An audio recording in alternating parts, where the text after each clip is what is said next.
एक जमाना था जब रेत के तूफानों के बीच एक ऐसी कौम रहती थी जिसका कद, ताकत और शोहरत पूरे अरब में मशहूर थी।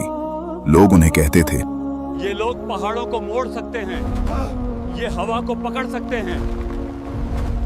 और उन लोगों की बाजुओं में ऐसी ताकत थी कि वो बड़े बड़े खजूर के पेड़ वो आराम से उखाड़ देते थे। कौम आद एक ऐसी कौम जो खुद को दुनिया का मालिक समझ बैठी थी। उनके शहर के स्तंभ इतने ऊंचे थे कि बादल भी उनके ऊपर से गुजरते थे। उनके घर ईंट पत्थरों से नहीं बल्कि बड़ी बड़ी चट्टानों को तराश कर बनाए जाते थे। हर कदम पर बनावट, शोहरत और दिखावा था। उन लोगों की जुबान में अहंकार और दिल में घमंड भर गया था। वो लोग घमंड के साथ कहते थे, हम जैसा कोई नहीं है, हम पर कोई ताकत नहीं चल सकती। लेकिन शायद ये लोग ये नहीं जानते थे, जब अल्लाह किसी कौम को बहुत ज्यादा नेमत दे देता है और वो अपने घमंड में अल्लाह का शुक्र करना भूल जाए, तो अल्लाह उन लोगों को समझने के लिए नबियों को भेज देता है। कौम आद के लिए अल्लाह ने एक नबी भेजा। हजरत हूद अलैहिस्सलाम एक सादगी भरा इंसान, चेहरे पर नूर और दिल में रहमत। हजरत हूद अलैहिस्सलाम ने उसे कौम के लोगों से कहा, ऐ मेरी कौम, अपने रब को पहचानो, अपना घमंड छोड़ दो। हजरत हूद अलैहिस्सलाम की बात सुनकर कौम आद हंसने लगी। तभी वो लोग जवाब देते हैं, तू भी हमारी तरह एक इंसान है, हम क्यों तेरी सुने? क्या तू हमसे बड़ी इमारतें बना लेगा? हम तूफानों के मालिक हैं। मैं तुमसे कोई दौलत नहीं चाहता, मैं चाहता हूँ बस तुम अल्लाह की राह अपनाओ, वरना अल्लाह का अजाब आएगा। हम पर अजाब आएगा? हम तो खुद हवाओं के भाई हैं, हमारी दीवारें आसमान को छूती हैं। वो कौम ये भूल गई थी कि उनका मालिक भी अल्लाह है। धीरे धीरे उन लोगों की जिंदगी में एक अजीब सा सन्नाटा उतरने लगा। बारिश रुक गई, आसमान से बादल गायब हो गए, खजूर के पेड़ सूखने लगे, पानी के कुएं खाली हो गए। लेकिन कौम आद फिर भी नहीं समझी। फिर भी वो पूरे घमंड के साथ कहते, ये तो मौसम का खेल है, ये कोई अजाब नहीं है, हम पर कौन हुक्म चला सकता है? तुम्हारे पास अब भी वक्त है, सुधर जाओ। ये अल्लाह की तरफ से तुम्हारे लिए चेतावनी है। अगर तेरा मालिक इतना ताकतवर है तो अजाब भेजता क्यों नहीं? कौम आद का ये घमंड अल्लाह को पसंद नहीं आया। जब इंसान हद पार कर देता है तो अल्लाह के घर उसका हिसाब लिखा जाता है। एक दिन अचानक आसमान में काले बादल उभरने लगे। कौम आद खुश हो गई। उन्हें लगा जैसे ये बारिश के बादल हैं। लेकिन वो अल्लाह की कुदरत को भूल गए थे। बाबा कहने लगे, देखो बारिश आ रही है, हूद झूठा था, वो बस हमें डरा रहा था। ये बारिश नहीं है, ये अजाब का बादल है। तुम सब इसे रहमत समझ रहे हो। लेकिन कौम हजरत हूद अलैहिस्सलाम की बात सुनने को तैयार नहीं थी। वो बादल धीरे धीरे शहर पर उतरा। पूरा आसमान काला हो गया, सूरज छुप गया, हवा में एक अजीब गंध भर गई। किसी को समझ नहीं आया ये क्या हो रहा है। और फिर अचानक हवा ने कराहना शुरू किया। ऐसी आवाज आ रही थी जैसे कोई पहाड़ टूट रहा हो। हवा पहले हल्की चली, फिर तेज चलने लगी, फिर उस हवा ने तूफान जैसा रूप ले लिया। लोगों ने दरवाजे बंद किए, लेकिन दरवाजे भी उड़ गए। बच्चे, औरतें, मर्द सब हवा के थपेड़ों में पेड़ों के पत्तों की तरह उड़ने लगे। कौम आद अब समझ गई ये वही अजाब है जिसकी हूद अलैहिस्सलाम ने चेतावनी दी थी। वो हवा सिर्फ तेज नहीं थी, वो अल्लाह का गुस्सा लेकर चल रही थी। जो भी इंसान उसमें आता, हवा उसे ऊंचाई पर ले जाकर सिर के बल नीचे जमीन पर फेंक देती। उनके जिस्म टुकड़े टुकड़े होकर रेगिस्तान पर बिखरने लगे। रिश्ते टूटे, घमंड टूटा। कौम आद रोई और अल्लाह से तौबा करने लगी। लेकिन अब उनकी दुआ कबूल नहीं हुई।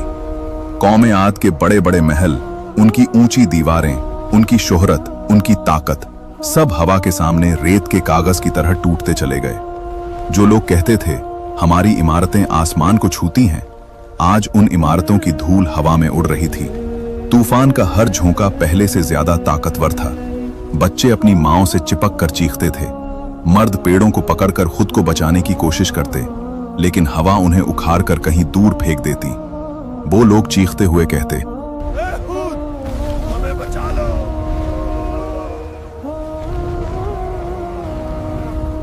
लेकिन अब बहुत देर हो चुकी थी। अब उन लोगों पर अजब आ चुका था। हूद अलैहिस्सलाम सिर्फ अपने ईमान वालों को लेकर एक सुरक्षित जगह चले गए, लेकिन हूद अलैहिस्सलाम की आंखों में आंसू थे। उन्होंने कहा, मैंने अपनी कौम को 1000 बार समझाया था, लेकिन उन्होंने मेरी बातों को मजाक समझा। अब उन पर कहर आ रहा है। और ईमान वालों को हवा ने छुआ भी नहीं। अब हवा चिल्लाने लगी, एक ऐसी आवाज में जैसे हजारों शेर एक साथ गुर्रा रहे हों। वो हवा फिर इंसानों को हवा में घुमाती, उनकी हड्डियां तोड़ती और रेगिस्तान पर फेंक देती। कौम आद अब डर से नहीं, अपनी गलती से रो रही थी और कह रही थी, हमने हूद की बात क्यों नहीं मानी? हमें उसकी बात मान लेनी चाहिए थी। लेकिन तूफान रुकने का नाम ही नहीं ले रहा था। 7 दिन और 7 रातें वो तूफान लगातार कौम पर अपना कहर गिराता रहा। उस तूफान में जिस्म उड़ते रहे, चीखें उठती रहीं, रेगिस्तान लाल होता रहा। कौम आद की आवाजें धीरे धीरे खामोशी में बदलने लगी। जब तूफान थमा तो रेगिस्तान किसी कब्रिस्तान जैसा लग रहा था। जहां कल तक ऊंचे ऊंचे महल थे, वहां आज सिर्फ टूटे हुए पत्थर थे। जहां कल लोगों के घमंड की आवाजें थीं और आज सिर्फ हवा की उदास सीटी थी। कौम आद पूरी तरह मिट चुकी थी। न कोई निशान, न कोई नाम। उनके सिरफिरे अहंकार की सिर्फ धूल बची थी। जो लोग कहते थे हम पर कोई हुक्म नहीं, आज वही कौम इतिहास का एक सबक बन चुकी थी। हूद अलैहिस्सलाम ने अपने रब से कहा, ऐ मेरे मालिक, तू सबसे रहम वाला है। तूने हमें बचाया, हमें सीधा रास्ता दिखाया। तभी अल्लाह की तरफ से जवाब आया, जो मेरी बात मानता है, मैं कभी उसे अकेला नहीं छोड़ता। हूद अलैहिस्सलाम आसमान की तरफ देखकर कहने लगे, ये अंजाम हर घमंडी के लिए सबक है। जो तेरे हुक्म को नहीं मानेगा, उसे हमेशा के लिए मिटा दिया जाएगा। कौम आद की कहानी आज भी हवा में बसी है। हर तेज हवा का झोंका, हर तूफान, हर आंधी कहती है, घमंड की दीवारें अल्लाह की हवा के सामने कुछ भी नहीं। अगर इंसान नबी की बात न माने तो अजाब आता ही है। आज उनके महलों की जगह रेत के ढेर हैं, उनके नाम मिट चुके हैं, लेकिन उनकी कहानी हमेशा जिंदा है, क्योंकि अल्लाह ने कहा, मैं इंसान को वक्त देता हूं, लेकिन जब वो हद पार कर दे तो उस पर मेरा अजाब आता है। और कौम आद उन लोगों का नाम है जिन्होंने हद पार कर दी थी। उनके बच्चे अपने माँ बापों की चीखें सुनते रह गए, उनके घर उनकी आंखों के सामने उड़ते गए, और उनकी कहानियां आज भी सुनाई जाती हैं कि इंसान कितना भी ताकतवर हो जाए, अगर अल्लाह से नाता टूट जाए तो वो रेत के कण बराबर भी नहीं है। घमंड कौमों को मिटा देता है, अहंकार दिलों को अंधा कर देता है, और जब इंसान अपने रब को भूल जाए तो उसके लिए अजाब का दरवाजा खुल जाता है। कौम आद ने यह सबक अपने खून से लिखा। हूद अलैहिस्सलाम की दुआ आज भी हवा के साथ सुनाई देती है।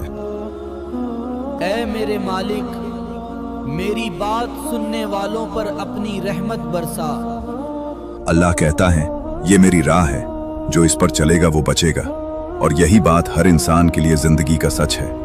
कौम आद की आखिरी निशानी आज सिर्फ हवाओं में घूमती है। उनकी इमारतें मिट गईं, उनका नाम मिट गया, लेकिन उनका अंजाम हमेशा जिंदा है। ये कहानी कहती है, घमंड से बचो, नावी की बात मानो, अल्लाह से नाता जोड़े रखो। यही जिंदगी है, बाकी सब रेत की तरह उड़ जाता है।